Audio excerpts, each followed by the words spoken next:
Welcome to the Jato News Channel. Ukrainian forces have repulsed a Russian attack near the town of Bakhmut due to fighting that resulted in a stalemate, according to a report from the Institute for the Study of War, ISW. ISW said that the Ukrainian General Staff claimed that Moscow-backed forces were repelled near Bakhmut in Ukraine's Donetsk region.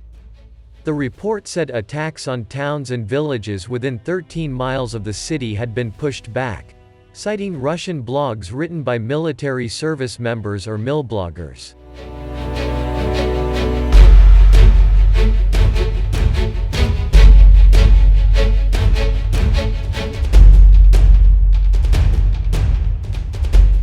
A Russian milblogger claims that Russian forces have also continued to attack the Ukrainian stronghold near Bakhmut, where they reportedly had little tactical success.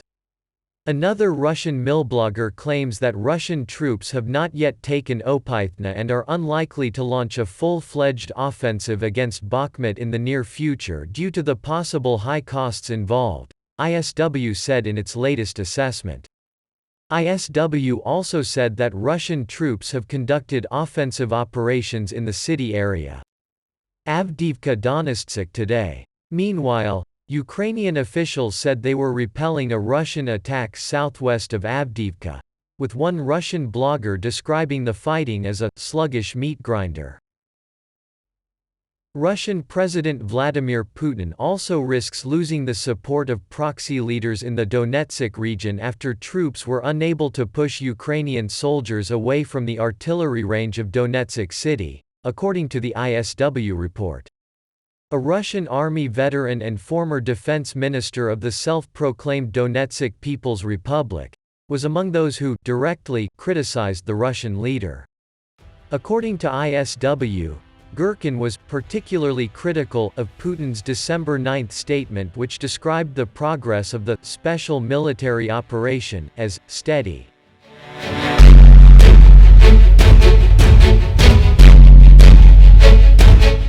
The Russian troops continued to fight against the Russian troops in recapturing the city that had been captured by the Russian troops. The attacks continued to arrive from the Russian troops, so that the Russian troops continued to flee from the pursuit of the Ukrainian troops.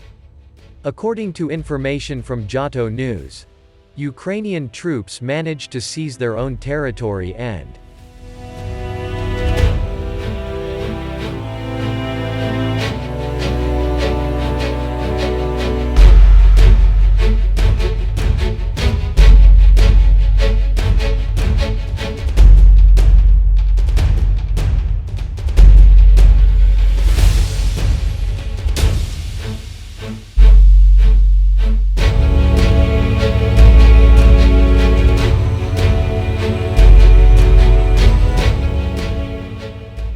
Gherkin said, reassuring us that the special military operations are proceeding normally, quietly, as planned.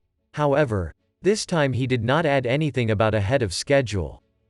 Moreover, ISW added in its assessment that Russian authorities plan to launch the program in Russia and occupied Ukraine, to prepare children for eventual military service. The creation of such a program demonstrates that Russian authorities are investing in long-term force generation capabilities.